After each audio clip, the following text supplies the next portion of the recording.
ఆంధ్రప్రదేశ్లోని 25 ఎంపీ స్థానాల్లో వైఎస్ఆర్సీపీ గెలవబోయేది కేవలం 2 ఎంపీ స్థానాలేనని, మిగతా 23 స్థానాల్లో తెలుగుదేశం పార్టీ, జనసేన, భారతీయ జనతా పార్టీ కూటమి అభ్యర్థులు గెలవబోతున్నారంటూ కూడా అమిత్ షా గారు తన నిఘా టీంతో చేసినటువంటి సర్వేలో వెల్లడైందని, ఈ నివేదికను అమిత్ షా చంద్రబాబు గారి దగ్గర అలాగే పవన్ ముందు పెట్టారంటూ కూడా ఒక వార్త ఇప్పుడు సోషల్ మీడియాలో చక్కర్లు కొడుతున్న నేపథ్యంలో ఈ వార్తలో వాస్తవం ఉందా? ఒకవేళ వాస్తవం ఉంటే వైసీపీ గెలవబోతున్నటువంటి ఆ 2 స్థానాలు ఏంటి అనే అంశానికి సంబంధించి మనతో మాట్లాడేందుకు ప్రముఖ సీనియర్ జర్నలిస్ట్ డివిఎస్ గారు మనతో ఉన్నారు. సార్తో మాట్లాడదాం. సార్ నమస్తే. సార్ నమస్తే.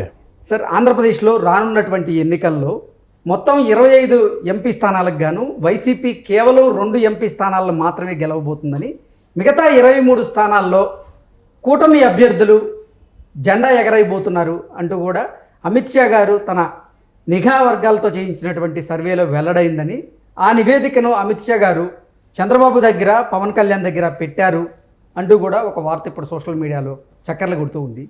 ఏంటి సార్, ఆ వార్త నిజమైతే వైసీపీ గెలవబోయేటువంటి ఆ 2 స్థానాలు ఏవి అంటే ఏం చెప్తారు? 2 స్థానాలు గెలుచుద్దంటావా? అంటే నాకు 2 స్థానాలు కూడా మరి డౌటే. ఎందుకంటే బహుశా వాళ్ళ ఇంటెలిజెన్స్, అమిత్ షా గారి దగ్గర ఉన్న కేంద్ర హోంశాఖ ఇంటెలిజెన్స్ నిఘా వర్గాల రిపోర్టు కడపను, అరకు ఇచ్చుంటారు. అంటే అరకు అంటే ట్రైబల్ ఏరియా కాబట్టి ఎస్టీ నియోజకవర్గాల్లో గత 2 ఎన్నికల్లో తెలుగుదేశం సరైన ప్రభావం చూపించలేకపోయింది. 2014లో 1 గెలిచింది 7 స్థానాలకి, మొన్న అసలు 7 వైసీపీఏ గెలిచింది. ఇలాంటి స్థితిలో అరకు 1 గెలిచే అవకాశం ఉందనుకుంటున్నా. అక్కడ బీజేపీ తరఫున ఆమె అనుకుంటున్నారు, ఏది గీత, అరకు నుంచి కొత్తపల్లి గీత అంటున్నారు. 2014లో ఆవిడ ఆల్రెడీ గెలిచిన దాఖలా, ఆవిడ మాజీ ఎంపీ. కాకపోతే బీజేపీకి ఇవ్వటం ద్వారా మరి అక్కడ ఏదన్నా మళ్ళీ వైసీపీ గెయిన్ చేసే అవకాశం, అసలు అక్కడ క్యాండిడేట్ కూడా లేరు వైసీపీ. పోయినసారి ఆ దేవుడు కూతురు మాధవి ఉండేది, గొడ్డేటి మాధవి, ఆమెను తీసుకొచ్చి అసెంబ్లీకి వేశారు. అలాంటిది మళ్ళీ అసెంబ్లీలో కూడా నీకు లేదన్నారు. ఇప్పుడు అసలు ఆమె గాలిలో ఉంది. క్యాండిడేట్ ఇప్పుడు ఆయనకు దొరకని పరిస్థితి. మరి అరకు ఎలా గెలుస్తారు? అసలు కడప అయితే ఇప్పుడు సౌభాగ్యమ్మ క్యాండిడేట్ అంటున్నారు. వివేకానంద రెడ్డి భార్యే టీడీపీ నుంచి క్యాండిడేట్ అంటున్నారు. టీడీపీయా, కాంగ్రెసా, ఇండిపెండెంటా ఇంకా కన్ఫర్మ్ కాకపోయినా అక్కడ గనక వివేకానంద రెడ్డి కుటుంబం కంటెస్ట్ చేస్తే అవినాష్ రెడ్డి కాదు కదా, జగన్మోహన్ రెడ్డి వేసినా గల్లంత అయ్యే అవకాశం ఉంది. ఎందుకంటే షర్మిల ఇవాళ కాంగ్రెస్ పార్టీ తరఫున అక్కడ తిరుగుతోంది. సునీత అక్కడ తండ్రి హంతకులను వేటాడుతోంది. వివేక హత్య కేసే రేపటి గేమ్ చేంజర్. ఏది ఎవరు గెలుస్తారు అనేది అక్కడ దాన్ని బట్టి తెలుస్తున్న. దీంట్లో ఆ 2 స్థానాలు కూడా డౌటే. ఇప్పుడు అమిత్ షా గారి సర్వే అంటే అది గ్యారంటీయే కదా. హోంశాఖ అంటే ఇంటెలిజెన్స్ సర్వేలో ఇంకా వాస్తవాలు మనకు తెలుసు, అందులో అవాస్తవం ఏమీ ఉండదు. అదేమి టైమ్స్ భౌభవ్ సర్వే కాదు కదా. ఇప్పుడు టైమ్స్ భౌభవ్ సర్వే ఇవాళ వచ్చిందా? అదే టైమ్స్ నవ్వా నువ్వు అనేది? దాన్ని టైమ్స్ నవ్వు కాస్త ఇప్పుడు టైమ్స్ బౌబౌ అంటున్నారు. అంటే ఆయన బిస్కెట్ వేస్తున్నారు, వీళ్ళు బౌబౌ సర్వేలు ఇస్తున్నారు అంటూ మనం అనకూడదు. కానీ ఇప్పుడు ఏంటి, టైమ్స్ వాళ్ళు ఏమని చెప్తున్నారు? 22 సీట్లు జగన్మోహన్ రెడ్డికే, 3 సీట్లు తెలుగుదేశం జనసేనని నిన్న ఇవాళ ఒక సర్వే చూశాను. అందుకే బౌబౌ అంది, బిస్కెట్ అనమాట. ఇప్పుడు టైమ్స్ వాళ్ళు మరి 22 అంటే అమిత్ షా 2 అంటున్నాడు. ఎలా రివర్స్లో ఒక 2 కొట్టేసాడు అనమాట. అంటే టైమ్స్ వాళ్ళ సర్వే కూడా నువ్వు చూస్తే ఎలా ఉంటుందంటే జగన్మోహన్ రెడ్డి ఓట్ బ్యాంక్ ఏమో అసలు చెక్కు చెదరలేదంట. అసలు క్యాండిడేట్లే లేరు ఇప్పటి వరకు. మరి 22 స్థానాలు ఎలా గెలవబోతున్నారని టైమ్స్ నౌ ఇచ్చింది అనేది అందరికీ కూడా ప్రశ్నార్థకంగా మరి. వాళ్ళు లాస్ట్ ఎలక్షన్లో ఎంత ఓట్ పర్సంటేజ్ ఉందో, ఏది 50%, అదే పర్సంటేజ్ ఇచ్చారు. Is it possible? అంటే సర్వే చేయకుండానే ఇచ్చారంటారా? అంతే కదా. ఇప్పుడు వీళ్ళు ఇచ్చిన సర్వే ఇప్పుడుదా 2019దా? ఓకే, సంవత్సరం ఒకటే మార్చి ఇచ్చారంటారా? అదే ఇప్పుడు బిల్స్ అందుకుంటున్నారు. ఓ 25 కోట్లు ఒకసారి, 5 కోట్లు ఒకసారి, ఎప్పటికప్పుడు 90 కోట్లు బిల్లులు పడుతున్నాయి కాబట్టి సర్వేలు వస్తున్న పరిస్థితి మనం చూసాం. ఆల్రెడీ అక్కడ ఒక సమ్మిట్ పెట్టారు విశాఖపట్నంలో. ఏదో సమ్మిట్ అని చెప్పి బిల్డప్ ఇచ్చి దాంట్లో ఒక 45 కోట్లు వేసేసినట్టున్నారు. ఇప్పుడు సర్వేలన్నీ కూడా ఇలా అబాస్ పాలయ్యాయి. ఈ స్పాన్సర్డ్ సర్వేలుగా ప్రజల్లోకి వెళ్ళాయి, ఫేక్ సర్వేలుగా వెళ్ళాయి. ఇవన్నీ కూడా ఎవరికాళ్ళు డబ్బులు ఇస్తే ఒక సర్వే ఇస్తున్నారు అన్న దీంట్లో 22 సీట్లు జగన్మోహన్ రెడ్డికి ఇస్తారు వస్తాయి అని టైమ్స్ చెప్పిందంటే 49% ఓట్ బ్యాంక్ ఆయనకి ఎక్కడుంది? 5 ఏళ్లలో ఆయన ఓట్ బ్యాంక్ అంతా ఎరోడ్ అయిపోయింది. ఏది మొత్తం మృతికా క్షయం అంటాం, నేలకోత. ఎలా అయితే ఒక పెద్ద సునామీ వస్తే నేల కోసుకుపోతుందో, కొండలు గుట్టలు కొట్టుకుపోతాయో అట్లా జరిగింది. ఏది కొండలాంటి జగన్మోహన్ రెడ్డి ఒక్కసారిగా కుదేలైపోతే ఇంకా వీళ్ళు 49% ఎలా ఇస్తారు? ఓని తెలుగుదేశం జనసేనకి ఎంత ఇచ్చారు? 45% ఇచ్చారు. అంటే 39 నుంచి 45. ఓకే, అంటే 6% పెరిగిందని టైమ్స్ కూడా ఒప్పుకుంది తెలుగుదేశం జనసేనని. కాకపోతే మరి ప్యాకేజీ 45 కోట్లు కాబట్టి 4% అన్నా ఆయనకు ఉండాలి కాబట్టి అట్లా బ్యాలెన్స్ చేసినట్టుగా ఉన్నారు. ఓకే, వాస్తవానికైతే ఈ సర్వేలని నేను నమ్మను. అది ఆ సర్వే అయినా ఈ సర్వే అయినా వైసీపీ గెలుస్తుందన్నా తెలుగుదేశం గెలుస్తుందన్నా ఇప్పుడు ఎవరైనా సరే నా దగ్గరికి నువ్వు వచ్చి అడుగుతావు ఎవరికి ఓటేస్తారు శ్రీనివాస్ గారు అని అంటే చెప్తానా? చెప్పకపోగా ఆపోజిట్గా చెప్తా. అవును, ఏది నాకు కొంచెం నాలో శాడిస్ట్ ఉంటాడు. నాలోనే కాదు ప్రతి మనిషిలో శాడిస్టు. ఇప్పుడు ఏమిటి మీరు తెలుగుదేశంకే కదండి ఓటేసేదంటే కాదు జగన్ కంటారు. ఇట్లా ప్రజలు కూడా తెలివైన వాళ్ళు, మనకన్నా తెలివైన వాళ్ళు, సర్వే చేసే వాళ్ళకన్నా ప్రజలు తెలివైన వాళ్ళు. సెఫాలజిస్టులు వాళ్ళు ఏంటంటే వాళ్ళు ఏదో ఉరికే ఆ శాంపుల్ సర్వే అంటారు, దాంట్లో రైతులను ఇంతమంది లేకపోతే కార్మికులను ఇంతమంది, వాళ్ళ యొక్క వృత్తుల వారీగా ఎంప్లాయీస్, నెక్స్ట్ మహిళలు, ఏజ్ ప్రకారంగా ఇట్లా అంత శాస్త్రోక్తంగా చేసామంటారు సర్వేలు. ఏమిటి వాళ్ళకి చిలక జోష్యం చెప్పే వాళ్ళకి తేడా ఏముంటుంది చెప్పు? ఏ సర్వే అయినా కేసీఆర్ ఓడిపోతాడని చెప్పిందా? ఓడిపోవాలా అంటే ఏంటి? తాను ఒకటి తలిస్తే దైవం ఒకటి తలుస్తాడు. జగన్మోహన్ రెడ్డి ఒకటి అనుకుంటే జనం ఇంకోటి అనుకుంటారు. ఇక్కడ దైవం ఎవరు? ప్రజాస్వామ్య దేశంలో ప్రజలే దేవుళ్ళు అన్నాడు కదా ఎన్టీ రామారావు. ఇప్పుడు జనం ఏం తలుచుకుంటున్నారు, జనం ఏం కోరుకుంటున్నారు అంటే జనం అభివృద్ధి కోరుకుంటున్నారు, జనం నిర్మాణం కోరుకుంటున్నారు. ప్రజలు పాజిటివ్ యాటిట్యూడ్ పీపుల్నే వెల్కమ్ చేస్తారు, నెగటివ్ యాటిట్యూడ్ పీపుల్ని నేలకేసి కొడతారు. ఎందుకంటే కృష్ణ ఇప్పుడు యూత్లో కూడా పాజిటివ్ యాటిట్యూడ్ బాగా పెరుగుతుంది. నెగటివ్ వర్డ్స్ని కానీ నెగటివ్ వెర్షన్ని కానీ అసలు రిసీవ్ చేసుకోవడానికి కూడా సిద్ధంగా లేరు. అంటే అలా ముందుకు పోతుంది యువత. ఏది మంచి వైపు, ప్రగతి వైపు, అభివృద్ధి వైపు, జీవన ప్రమాణాల పెంపు వైపు వెళ్తున్న దీంట్లో నువ్వు కాళ్ళకి తాళ్ళేసి వెనక లాగుతానంటే యూత్ వెనక్కి వచ్చేటట్టుగా లేరు. ఈ వెనక్కి లాగే వాళ్ళ యుగం కాదు ఇది, ముందుకు తోసుకుపోయే వాళ్ళ యుగం.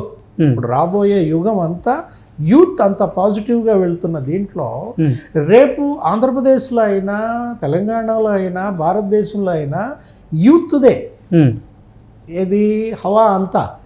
18 నుంచి 35 ఏళ్ల వయసున్న యూతే ఇవాళ శక్తి. రేపు ఆంధ్రప్రదేశ్లో కూడా రేపటి ప్రభుత్వాన్ని డిసైడ్ చేసేది ఆ యూత్ అనమాట. 18 నుంచి 35 ఏళ్ల యూత్కి ఎవరు కనెక్ట్ అయ్యారు, వాళ్ళకి ఎవరు న్యాయం చేశారు, ఆ యువ సంక్షేమం కోసం ఎవరు కృషి చేశారు అన్న దానిపైనే ఫలితం. మనం ఇక్కడ తెలంగాణలో కేసీఆర్ ఎందుకు ఊడిపోయారు? కేసీఆర్ ఓటమికి కారణం యూత్ అన్రెస్ట్ అన్నమాట, యువతలో అశాంతి. తెలంగాణ తెచ్చిన యువత తెలంగాణ 10 ఏళ్ల పాలనని తిరగబడిందనమాట. అది కాదు మేము కోరుకున్నది. నియామకాలు కోరుకున్నాం, నోటిఫికేషన్లు కోరుకున్నాం, ఉపాధి కల్పన కోరుకున్నాం, ఉద్యోగాలు ఏవి అన్న దీంట్లో నోటిఫికేషన్లు ఇచ్చి క్వశ్చన్ పేపర్లు లీక్ అయ్యి యువత అంతా ఆత్మహత్యలు తీసుకున్న పరిస్థితుల్లో కేసీఆర్ ఓటమి. రేపు అక్కడ కూడా అదే. ఎక్కడ ఆంధ్రప్రదేశ్లో కూడా యువత అంతా జగన్మోహన్ రెడ్డి మీద తిరగబడుతోంది. 5 ఏళ్లలో ఆయన హామీలు నెరవేర్చలేకపోయారు. 2,30,000 ఉద్యోగాలు భర్తీ చేస్తానన్న పెద్ద మనిషి ఒక్క ఉద్యోగం భర్తీ చేయలేదు. ఇంకా 2 లక్షల వాలంటీర్ల పోస్టులు ఇచ్చి 5 లెక్క చూపించి ఇగో ఇవన్నీ నా ఉద్యోగాలే అంటాడు. వాలంటీర్ పోస్టులు కాదు కదా యువత కోరుకుంది. కంపెనీలన్నీ తరిమేశాడు. నిరుద్యోగం దేశంలో 14% ఉంటే ఆంధ్రప్రదేశ్లో 24% ఉంది. నిరుద్యోగం అంత పెరిగిపోయి ప్రత్యక్ష ఉపాధి పరోక్ష ఉపాధి దెబ్బతిని నీకు మొత్తం యూత్ అంతా రెబల్ అవుతుంది. జగన్మోహన్ రెడ్డి అక్కడ దెబ్బతిన్నాడు. సార్, అసలు జగన్మోహన్ రెడ్డి రానున్నటువంటి ఎన్నికల్లో భారతీయ జనతా పార్టీ పెద్దల్ని అసలు ఎట్టి పరిస్థితుల్లో టీడీపీ అలాగే జనసేనతో పొత్తు పెట్టుకోవద్దు అంటూ తన దూతల్ని భారతీయ జనతా పార్టీ పెద్దల దగ్గరికి పంపించారని, మీకు ఏదైనా కావాలి అంటే అండగా నేను నిలబడతాను అంటూ హామీ ఇచ్చినప్పటికీ కూడా అమిత్ షా గారు తన నిఘా వర్గాలతో ఒక సర్వే చేయించారని, ఆ సర్వే ప్రకారంగా ఆయన ఇప్పుడు టీడీపీ అలాగే జనసేనతో దోస్తీ కట్టేందుకు ఆయన అడుగులు వేస్తున్నారని, అదే నివేదికను ఆయన చంద్రబాబు గారికి అలాగే పవన్ కళ్యాణ్ గారికి కూడా చెప్పారని, ఇప్పుడు అమిత్ షా గారు జగన్మోహన్ రెడ్డి పాలనపై పెదవి విరుస్తున్నారు అంటూ కూడా ఒక వార్త ఇప్పుడు ప్రచారంలో ఉంది. ఏంటి సార్ ఆ ప్రచారం వాస్తవమేనా? అమిత్ షా మోడీ ఎవరితో పొత్తు పెట్టుకున్నారు? వాళ్ళు గెలుస్తారు. ఓకే. అమిత్ షా మోడీ గెలిచే వాళ్ళతో పొత్తు పెట్టుకుంటారు, ఓడే వాళ్ళతో పొత్తు పెట్టుకోరు. ఎందుకంటే వాళ్ళు తెలుగుగలాళ్ళు, గుజరాతీలు కదా. గుజరాత్ వాళ్ళ తెలివితేటల ముందు మీ ఆంధ్ర వాళ్ళ తెలివితేటలు ఏమో. ఇప్పుడు ఇవాళ ఏంటి, మొత్తం వరదంతా ఎటు పారుతోంది, తెలుగుదేశం జనసేన కొడుతోంది కాబట్టి మనం ఆ జెండా ఎత్తితే పోలా అని చెప్పి ఢిల్లీ పెద్దలు కూడా ఆ జెండా ఎత్తేసారు. అదే ఈరోజు పొత్తు అలయన్స్ ప్రకటన, ఎన్డీఏలోకి మళ్ళీ తెలుగుదేశాన్ని పిలిచారంటే, తెలుగుదేశం ఎన్డీఏలో చేరిందంటే ఇంకా ఎలక్షన్ ఖతం. ఇంకా నీకు ఎన్నిక ఎందుకు, ఇంకా నీకు ఎన్నిక జరగాల్సిన అవసరం ఉందా? తెలుగుదేశం జనసేన క్లీన్ స్వీప్ అని నీకు అక్కడే అర్థమైపోతుంది. ఇప్పుడు నువ్వు చెప్పింది కరెక్టే, జగన్మోహన్ రెడ్డి దూతలను పంపటం కాదు, ఆయనే పోయాడు. ఏది కరెక్ట్గా 4 రోజుల క్రితం జగన్మోహన్ రెడ్డి వెళ్ళి మోడీ గారిని కలిశారు. మిథున్ రెడ్డిని విజయసాయి రెడ్డిని ఈ బ్యాచ్ అందరినీ బయట కూర్చోబెట్టి ఈయన పాపం మాట్లాడాడు. 10 నిమిషాలు ఇచ్చాడు. వాళ్ళు వెయిటింగ్ అప్పటికి 2 గంటలు పిఎంఓలో.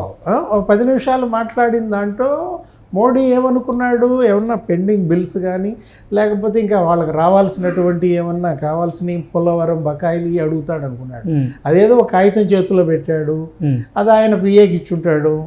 ఏమిటి మాట్లాడాడు, మీరు తెలుగుదేశంతో పొత్తు పెట్టుకోవద్దు, నేనే గెలుస్తున్నా, నేనే వస్తున్నా, నా దగ్గర 3 ఆయుధాలు ఉన్నాయి, 1 దొంగ ఓట్లు, 2 దాడులు, 3 డబ్బు, ఈ 3టితో క్లీన్ స్వీప్ అండి అని చెప్పాడు. ఓకే. అది కూడా తీసుకెళ్ళాడు, నువ్వు చెప్పావే టైమ్స్ బాబావ్ సర్వే, అది కూడా పెట్టాడు. ఏది ఇప్పుడు నువ్వు చెప్పిన రిజల్ట్ 22 సీట్లలో నేను గెలుస్తున్నాను, వాళ్ళకు 3 సీట్లే వస్తున్నాయి, కావాలంటే చూడండి మన జాతీయ పత్రిక సర్వే ఇచ్చింది, మన టైమ్స్. నేను బౌ అనలా, నువ్వు నవ్వు అంటావేంటి? కాదు, నేను నవ్వు అంటే నువ్వు బౌ అంటావేంటి? ఆ సర్వే చూపిస్తే ఆయన ఇట్లా చూశాడనమాట, నవ్వాడంట. ఇతను అది చూసి నవ్వాడో తెలియలేదు, జగన్మోహన్ రెడ్డి చూసి నవ్వాడో తెలియదు. అంటే ఏంటి, ఆ 22లో 2 వస్తే గొప్ప అనే నవ్వు కనపడింది ఓకే మోడీలో. నేను గెలుస్తాను, నేను వస్తాను అనేసరికి ఇది నాకు కాదురా చెప్పాల్సింది నాయన, నువ్వు వెళ్ళి మీ జనానికి చెప్పు, కావాలి రావాలి అంటే అది కాస్త ఏమైందో తెలుసు కదా మోడీకి. ఇక వద్దో బాబు అనే పరిస్థితి. జగన్మోహన్ రెడ్డి ఇంకా ముఖం ఎలాడేసుకుని బయటకు వచ్చాడు. ఈ 4 రోజుల్లో చెయ్యని ప్రయత్నం లేదు. అనేక మంది సర్వేల రూపంలో కావచ్చు, దూతల రూపంలో కావచ్చు, ఇదే వర్తమానాలు పంపాడు. ఈ పొత్తును భగ్నం చేయడం కోసం జగన్మోహన్ రెడ్డి పన్నని కుట్ర లేదు, కుతంత్రం లేదనమాట. కాకపోతే అవన్నీ నీకు బూమ్రాంగ్ అయ్యాయి. ఇవాళ పొత్తు ఆవిష్కారం జరిగింది. ఇప్పుడు గెలుపుని ఎవరు అడ్డుకోలేరు, ఓకే, వేవ్కి ఎవరు ఎదురు తిరగలేరు. సముద్రంలో ఇప్పుడు మామూలుగా ఏంటి, పోటు పాట్లు వస్తాయి, నీకు అల కొడుతుంది. ఆటుపోట్లుగా మొన్న ఏమైంది అక్కడ విశాఖపట్నంలో ఏదో బ్రిడ్జి, ఏం దాని పేరు, నూతనంగా నిర్మించినటువంటి ఫ్లోటింగ్ ఫ్లోటింగ్ బ్రిడ్జ్ 3 ముక్కలైందంట. ఇవాళ పేపర్లో చూసా. మొన్న కొట్టుకుపోయింది, మళ్ళా బిగిచ్చారు, నిన్న కొట్టుకుపోయింది. అది కాస్త ఈరోజు చూస్తే బ్యానర్ ఐటమ్ అలల వంతెన 3 ముక్కలు, ఫ్లోటింగ్ బ్రిడ్జ్ 3 ముక్కలు అయిందంటే ఈ 3 ముక్కలు ఏంటన్నా, ఒక పక్క రాజధాని 3 ముక్కలు అన్నారు, చివరికి ఫ్లోటింగ్ బ్రిడ్జ్ కూడా 3 ముక్కలు. ఈ 3 ముక్కలు చివరికి ఏమవుతుందంటే 3 సీట్లుగా మారిపోతున్నాయి సార్. 3 సీట్లు అయితే పరాల, వైఎస్ఆర్ కాంగ్రెస్ పార్టీ 3 ముక్కలు అవుతుంది. ఓకే, వైఎస్ఆర్ కాంగ్రెస్ పార్టీకి ఉండదు. జగన్మోహన్ రెడ్డి ఓడిపోతే వైఎస్ఆర్ కాంగ్రెస్ పార్టీ 3 ముక్కలు. అదే దేవుడి స్క్రిప్ట్. ఒక ముక్క షర్మిల ఎత్తుకుపోద్ది, ఒక ముక్క బీజేపీ ఎత్తుకుపోద్ది, మిగిలిన ఒక ముక్క ఇక తెలుగుదేశమో జనసేన పంచుకుంటాయి. జగన్మోహన్ రెడ్డి రారాయి అని పిలుస్తోంది. ఏది జైలా, లేకపోతే తాడేపల్లి ప్యాలెసా, లేకపోతే లండన్లో పిల్లల, ఎక్కడికో చోటికి మరి తప్పదు.